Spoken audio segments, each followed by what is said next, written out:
মহিলাদের জন্য ভ্রু ঢাকাও কি পর্দার মধ্যে পড়ে? মহিলাদেরকে আল্লাহ তাআলা বলেছেন ওয়ালা ইউবদিনা যিনাতাহুন্না, তারা তাদের সৌন্দর্য প্রকাশ করবে না। সৌন্দর্য প্রকাশ করলে কি হবে? পুরুষরা তাদেরকে নিয়ে বাজে চিন্তা করার সুযোগ পাবে। এখানে মেয়েদেরকে নিয়ে বাজে চিন্তা করার সুযোগ দেয়া হলো না পর্দার মাধ্যমে। এতে কি মেয়েরা সম্মানিত হয়েছে না অসম্মানিত হয়েছে? বুঝেন নাই কথা। একজন মহিলা তিনি পর্দার মধ্যে থাকলে তাকে নিয়ে মনে মনে জেনা করার সুযোগ পাচ্ছে না রোগাক্রান্ত পুরুষেরা, যাদের মন রোগাক্রান্ত। তাহলে এর মাধ্যমে নারীর ইজ্জত রক্ষা পাইল, ঠিক না বেঠিক? আর যদি কোনো মেয়েকে দেখে রাস্তায় শত শত মানুষ মনে মনে তাকে কল্পনার জগতে জেনা করে, তাহলে এটাকে তার জন্য সম্মানের কিছু হলো?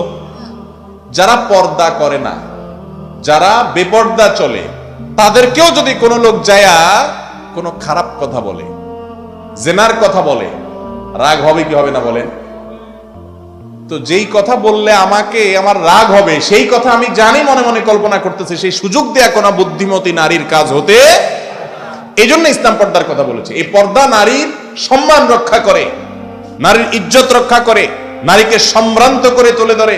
কিন্তু আমাদের সমাজের অনেক মানুষ, নামধারী মুসলমানও অনেক আছে, যারা মনে করে যে পর্দা নারীকে একঘরে করে ফেলে, তাদের অধিকার নষ্ট করে।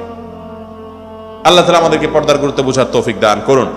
তো মহিলাদের সৌন্দর্য ঢাকতে হবে। এখন ধরুন সৌন্দর্যের মধ্যে ভ্রুর মধ্যে আমরা অনেক সময় অনেক কিছু ব্যবহার করে মেয়েরা, তাই না? এটা সৌন্দর্য করার জন্যই তো, নাকি? সুন্দর করার জন্য। চেহারার মধ্যে অনেক সুন্দর প্রকাশ করার জন্য অনেক কিছু করে, তাই না? তো এটা যদি আপনি প্রকাশই করেন তাহলে সৌন্দর্য প্রকাশ হয়ে গেল, গুনাহ হবে।